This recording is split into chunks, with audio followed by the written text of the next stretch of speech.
foreign editor for the Australian, Greg Sheridan, joins us. Greg, welcome. How important is the Quad first? Just explain that to us. Steve, great to be with you. Look, the Quad is important. It's a grouping of the US, Japan, India and Australia, but it has not lived up to anything like its potential. Marco Rubio today or yesterday, whenever it was very impatiently saying, I want the Quad to move on from talk and to actually do something. Yep. And most of our initiatives with America, nothing actually happens, and nothing really has happened under the Quad. There were one or two joint military exercises, and that's been useful, but very, very little has happened under the Quad. Nonetheless, it's very good for Australia to be, Albanese can't get a meeting with Trump. I don't think Wong would be able to get a meeting with Rubio if she wasn't going to something like the Quad. How badly is the relationship now between Australia and the US? You've been very strong on it. It's getting worse, not better.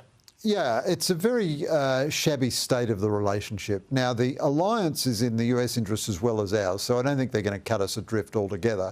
But I think Joe Hockey got it absolutely right the other day when he said we've moved from being a first-tier alliance partner to a third-tier alliance partner. So Trump has been elected for 8 months and Albanese hasn't seen him. Albanese was stupid not to go there before the inauguration, and because everything with Trump is a personal relationship, you can be sure that the Americans know just what they're doing in the way they're snubbing Albanese. And Albanese has nothing of interest to say to them. We've got an anaemic, hopeless, really pitiful defence budget.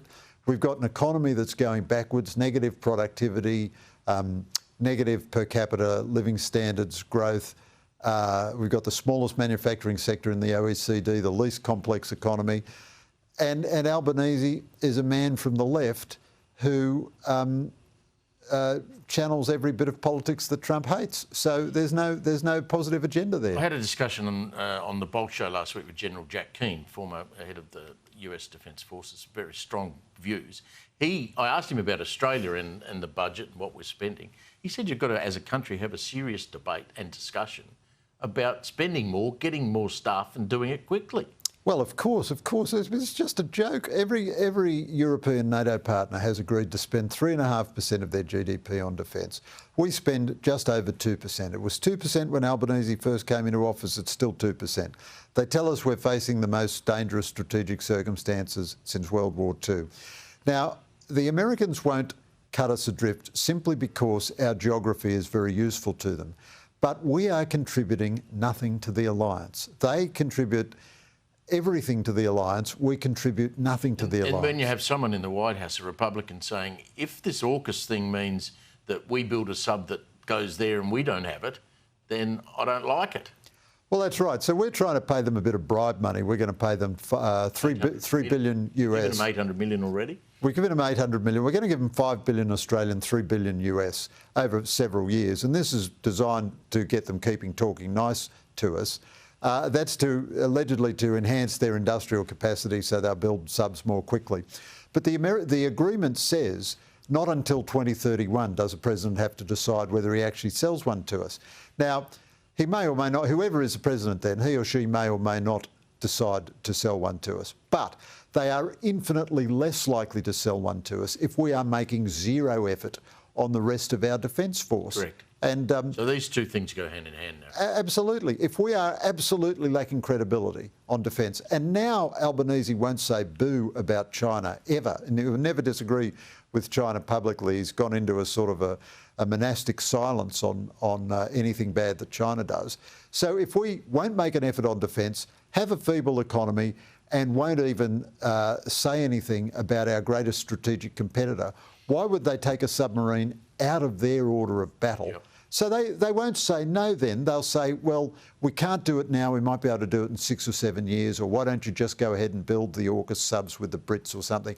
But in reality, we'll end up with nothing, just like we were in World War II. You know, in World War I we had subs, in World War II we didn't. I just want to ask you about this peace agreement between Israel and Gaza. Donald Trump will meet Netanyahu, I think, on Monday our time. 60-day ceasefire. What's the importance of the 60-day limit? Look, it's a bit hard to follow here, Steve. And Will it hold? Sorry, say again? Will the Israelis abide by that?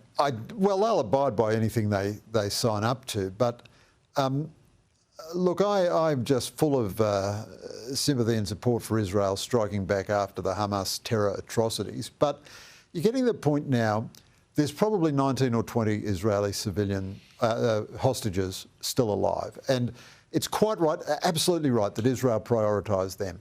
But you're getting to the point now where Israel has to tell us what it plans for Gaza and what it's doing going forward. If there's a ceasefire, what happens after the 60 days? Does Israel resume bombing and so forth until they get their hostages back? The villain here is Hamas, no doubt, absolutely the villain. 100%. This could all finish tomorrow if Hamas released the hostages and laid down its arms. It wouldn't even have to surrender or anything. It'd just have to say, we're not going to try and kill you anymore, and then the conflict's over. But then we have this huge question, who governs Gaza after that? And, the Israelis have not told us what their intention is. They might say it's going to be a negotiation. But they do have a moral responsibility in the end for the welfare of the people of Gaza if they are the responsible power. Well, we'll wait and see. Thank you, Greg, for coming in. Appreciate it very much.